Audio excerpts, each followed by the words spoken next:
Picture this. JFK International Airport, 7:30 in the morning. The kind of morning where business travelers flood the terminals with their rolling suitcases and half-empty coffee cups, everyone rushing to make their connections, close their deals, chase their dreams. Among them walks a young man, 29 years old, wearing a simple gray hoodie and dark jeans. Nothing flashy. Nothing that screams, "Look at me." His name is Malik Johnson, and in about 45 minutes, he's about to teach the world a lesson they'll never forget. Malik moves through the crowd with quiet purpose, his boarding pass in hand. First class, seat 1A, New York to London. He's headed to speak at the International Tech Summit, where he'll be announcing his latest venture, a $300 million initiative to bring coding education to underserved communities worldwide. But nobody in this airport knows that yet. To them, he's just another young black man in casual clothes, probably lost, probably in the wrong terminal, probably, well, you know how the story usually goes. The gate agent barely looks up when Malik scans his boarding pass.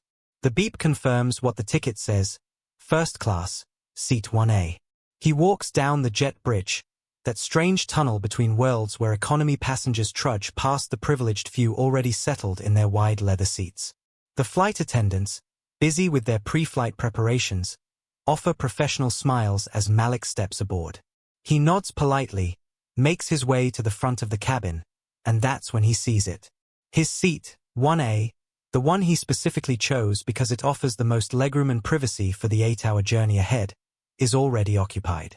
The man sitting there is probably 55, maybe 60. Gray hair perfectly styled, wearing a suit that costs more than most people's monthly rent. Mr. Stevens, as Malik will soon learn, has that particular look of someone who's never been told no in any boardroom, country club, or first-class cabin. He's scrolling through his phone with the casual arrogance of someone who believes the world naturally bends to accommodate him. Malik clears his throat softly. "Excuse me, sir. I believe you're in my seat." His voice is calm, measured, the same tone he uses when negotiating billion-dollar deals. He holds out his boarding pass, not aggressively, just matter-of-factly. The universal gesture of "let's resolve this quickly and painlessly." Mr. Stevens looks up, and something flickers across his face. It's quick, but Malik catches it, that split-second calculation where Stevens takes in the hoodie, the youth, the skin color, and makes a decision. "I don't think so," Stevens says, returning to his phone. "This is my seat." Now, let me pause here and tell you something about Malik Johnson. At 29, he's built and sold 3 companies. His latest IPO made him one of the youngest black billionaires in America. He's got the kind of money that could buy this entire airplane if he wanted to. But here's the thing about Malik. He learned long ago that throwing money at problems doesn't solve them. It just covers them up. And today, he's not interested in covering anything up. "Sir," Malik continues, still maintaining that professional calm, "I have my boarding pass right here. Seat 1A. I'm sure if you check yours, we can sort this out." He's giving Stevens an out, a chance to check his ticket, realize his mistake, and move on. But Stevens doesn't take it. "Listen, young man," Stevens says, and the way he emphasizes young man makes it clear he's not using it as a term of endearment. "I fly this route every month. This is my seat. Maybe you should check if you're even on the right flight. I'm sure economy has plenty of room." The words hang in the air like a challenge. A few passengers in nearby seats have started to notice the exchange. A woman in 2B lowers her magazine. A businessman across the aisle pauses his typing. They're all watching now, waiting to see how this plays out. Malik takes a deep breath. He could escalate this. He could drop his name, his net worth, his connections. But that's not who he is. Instead, he raises his hand slightly, catching the attention of a flight attendant. A young woman named Jennifer who's been with the airline for 2 years and has never quite encountered a situation like this. "Is there a problem here?" Jennifer asks, her customer service smile already in place. "Yes," Malik says simply. "This gentleman is in my assigned seat." Jennifer looks at Stevens, who hasn't moved an inch. "Sir, may I see your boarding pass?" Stevens sighs dramatically, the sigh of someone being tremendously inconvenienced by having to prove what they already know to be true. He pulls out his phone, scrolls to his mobile boarding pass, and shows it to Jennifer. She looks at it, then at Malik's paper boarding pass, and her smile falters slightly. Mr. Stevens, you're actually in 1B. This gentleman has 1A. But Stevens isn't backing down. That's impossible. I specifically booked 1A. I always book 1A. He looks Malik up and down, and then says the words that will soon echo across social media platforms worldwide. There's no way this kid could afford this seat. You need to check again. The cabin goes quiet. Not completely silent. There's still the hum of the air conditioning, the distant chatter from economy class boarding, the sounds of luggage being stowed. But in first class, in this moment, it feels like everyone has collectively held their breath. Jennifer, clearly uncomfortable now, tries again. Sir, the boarding passes clearly show. I don't care what they show, Stevens interrupts. I'm telling you there's been a mistake. Maybe someone in your back office mixed things up, gave out seats that weren't supposed to be available. He glances at Malik again. To people who weren't supposed to have them. The implication is crystal clear. Everyone within earshot understands exactly what Stevens is saying without saying it. A young black man in a hoodie doesn't belong in first class. Couldn't possibly belong in first class. Must be some kind of error, some kind of mistake, some kind of fraud. This is the moment where most people would lose their cool. Where voices would be raised, where scenes would be made, where security might need to be called. But Malik Johnson isn't most people. He pulls out his phone, dials a number, and puts it on speaker. The call connects immediately. Good morning, Mr. Johnson. A crisp voice answers. How can I assist you today? Morning, Sarah, Malik responds, his eyes never leaving Stevens. I'm having a small situation on my flight to London. Would you mind calling the airline CEO and letting him know I might need to reconsider that $20 million annual sponsorship deal we discussed last week?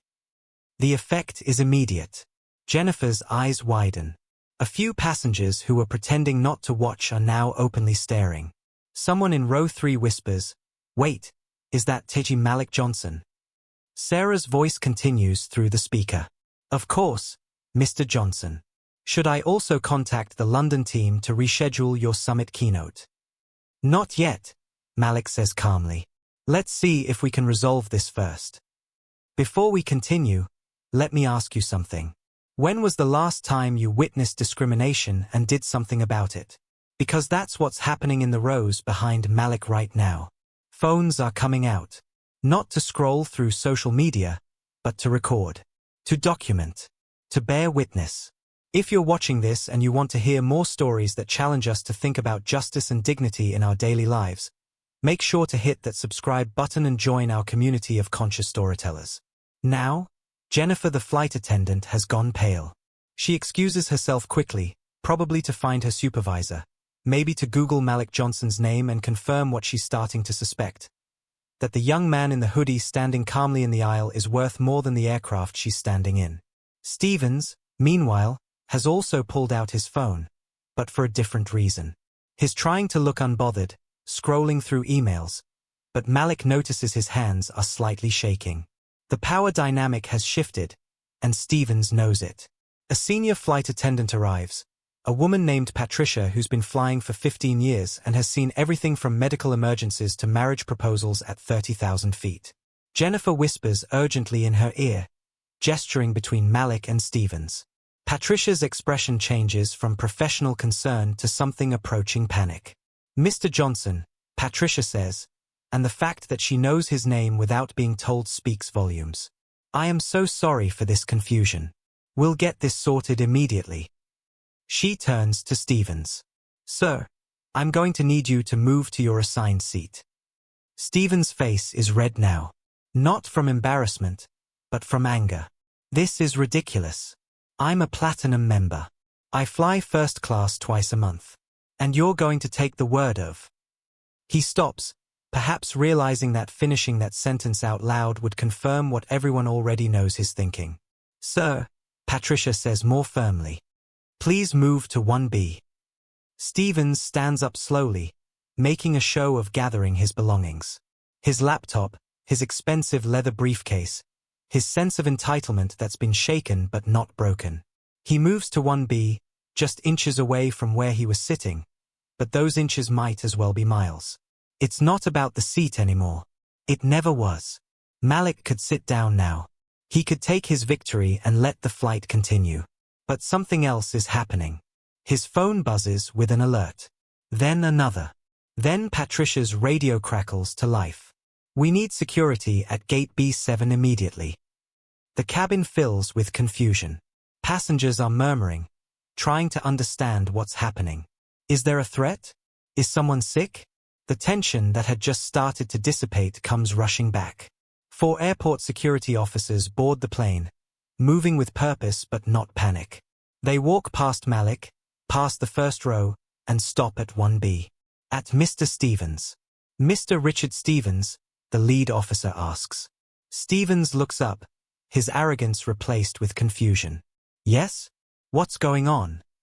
Sir, we need you to come with us. This is insane. Stevens protests. Because of a seat dispute? I moved. I'm in my assigned seat now. The officer's expression doesn't change. Sir, this isn't about the seat. You've been flagged on the no-fly list. You're under federal investigation for corporate fraud and embezzlement. We need you to come with us immediately. The silence that follows is deafening. Every phone that was recording the discrimination is now capturing something else entirely. Cosmic justice being served at 35,000 feet. Well, technically still on the ground, but you get the metaphor. Stevens tries to protest, tries to explain, tries to maintain some shred of the dignity he was so quick to deny Malik. But the officers aren't interested in his explanations. They escort him off the plane, his expensive suit and platinum status meaningless in the face of federal charges. The irony is so thick you could serve it as in-flight meal. The man who assumed a young black entrepreneur couldn't possibly afford first class is being arrested for stealing money that wasn't his. The man who tried to take someone else's seat is being removed for taking something much more valuable from others. As Stevens is led away, passengers begin to applaud. It starts slowly, just a few people, then spreads through first class, back into business, even reaching economy. They're not just applauding Stevens' removal. They're applauding Malik's composure, his dignity, his refusal to stoop to Stevens' level. But the drama isn't over. The captain's voice comes over the intercom. Ladies and gentlemen, due to the security incident, this flight will be grounded for further investigation. We apologize for the inconvenience and will update you as soon as we have more information. Groans ripple through the cabin. A grounded flight means missed connections, delayed meetings, ruined plans. But something else is happening too. The passenger in 3C posts a video to Twitter with the caption, "Why all won't believe what just happened on my flight." Within minutes, it has hundreds of retweets. Then thousands. The passenger in 2B starts a TikTok live stream. So this racist tried to steal a black billionaire's seat and turns out he's the criminal. Her viewers flood the comments with shock and support. Someone else posts to Instagram a photo of Malik standing calmly in the aisle with the caption, "This is what grace under pressure looks like." The story spreads faster than aviation fuel. White executive removed from flight after attempting to steal seat from black billionaire. News outlets pick it up. Cable news interrupts their regular programming.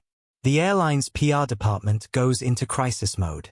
Meanwhile, Malik sits in the gate area with the other displaced passengers. He could use his connections to get another flight immediately, a private jet even. But he waits with everyone else, answering emails, taking calls, handling his business with the same quiet efficiency he showed on the plane. A young boy, maybe 12 years old, approaches him nervously. "Excuse me, Mr. Johnson? My mom says you're the guy who invented that app that helps kids learn to code." Malik smiles, the first genuine smile we've seen from him all day. "That's right. You interested in coding?" For the next hour, while the investigation continues, while the news cycle spins, while Twitter debates and Instagram stories multiply, Malik Johnson sits in a crowded gate area teaching a 12-year-old the basics of Python programming on his laptop. 3 hours later, the flight is finally cleared for departure. The passengers reboard, and there's an almost festive atmosphere despite the delay. The flight attendants, now fully aware of who Malik is and what happened, treat him with a mixture of professional respect and genuine admiration.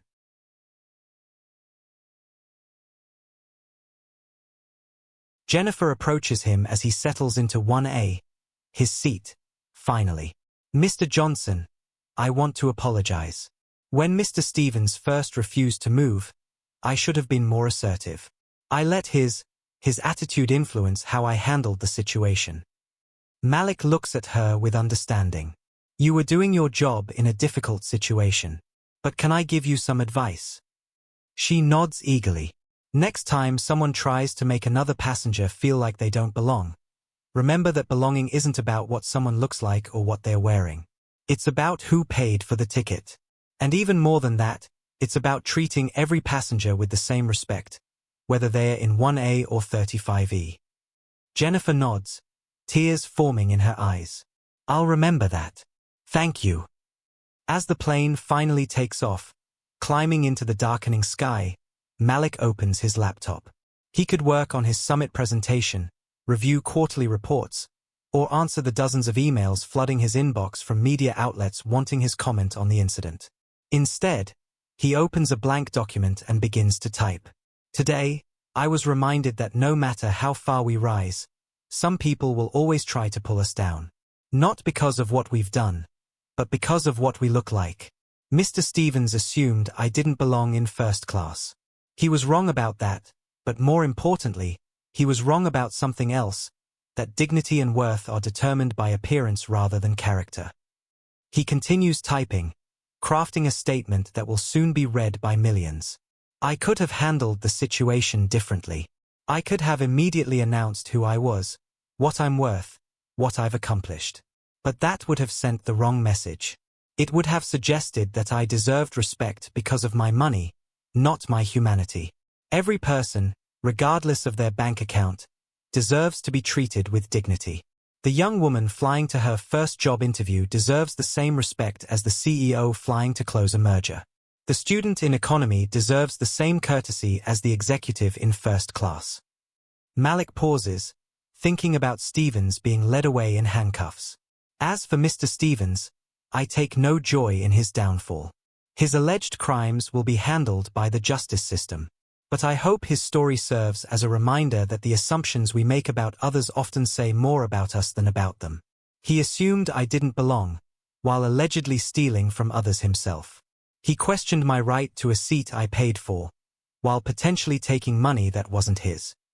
The flight continues through the night, crossing time zones and territories, carrying its passengers toward London.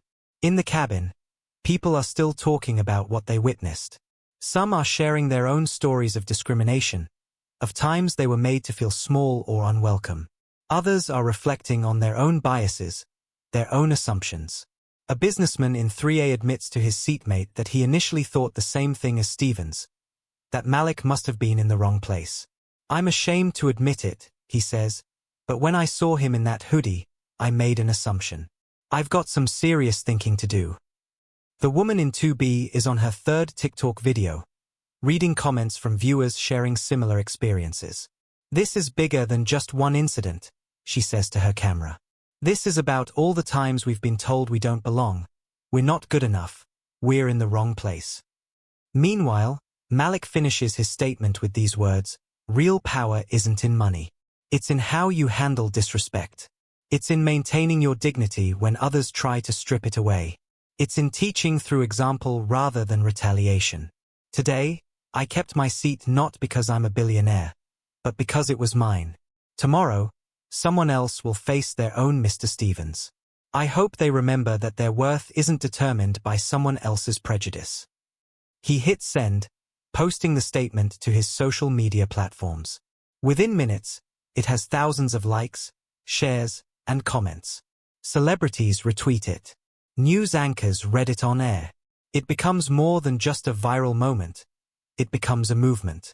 As the plane flies through the night, Malik finally allows himself to rest. He pulls out his headphones, closes his eyes, and listens to music. But even in rest, his impact continues to ripple outward. The young boy he taught coding to has already downloaded Python to his laptop. Jennifer has already started treating every passenger with renewed intention and respect. The businessman in 3A has already texted his daughter, a young black professional, apologizing for all the times he didn't understand what she was trying to tell him about her experiences.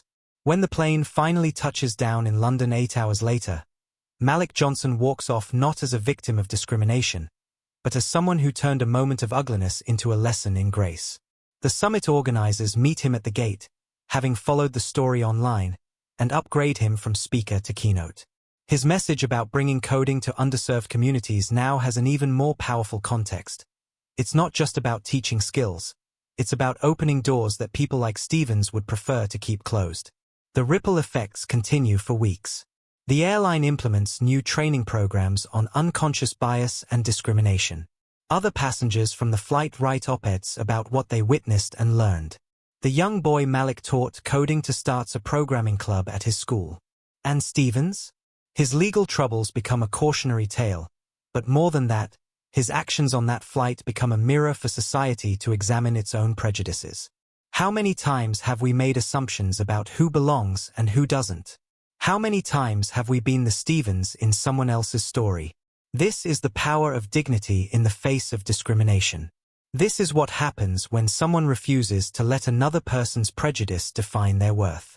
Malik Johnson could have bought the entire plane that day, but instead, he bought something more valuable. A teachable moment for millions.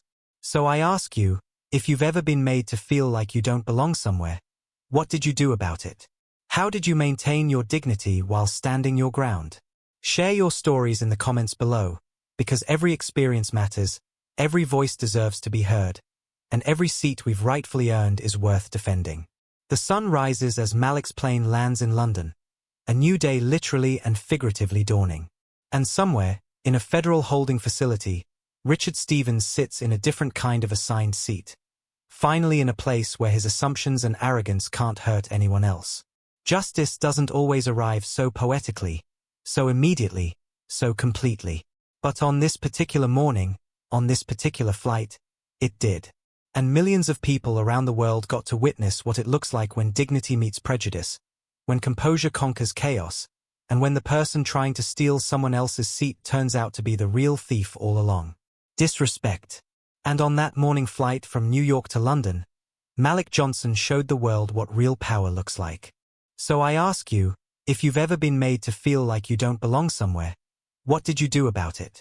How did you maintain your dignity while standing your ground? Share your stories in the comments below, because every experience matters, every voice deserves to be heard, and every seat we've rightfully earned is worth defending. The sun rises as Malik's plane lands in London, a new day literally and figuratively dawning. And somewhere, in a federal holding facility, Richard Stevens sits in a different kind of assigned seat, finally in a place where his assumptions and arrogance can't hurt anyone else. Justice doesn't always arrive so poetically, so immediately, so completely. But on this particular morning, on this particular flight, it did. And millions of people around the world got to witness what it looks like when dignity meets prejudice, when composure conquers chaos, and when the person trying to steal someone else's seat turns out to be the real thief all along. This story, as extraordinary as it seems, happens in smaller ways every single day. In boardrooms where women are talked over, in stores where customers are followed, in schools where students are underestimated. The question isn't whether we'll face our own version of Mr. Stevens. We will. The question is whether we'll handle it with the grace, dignity, and quiet strength of Malik Johnson. Because remember, real power isn't in money. It's in how you handle disrespect. And on that morning flight from New York to London, Malik Johnson showed the world what real power looks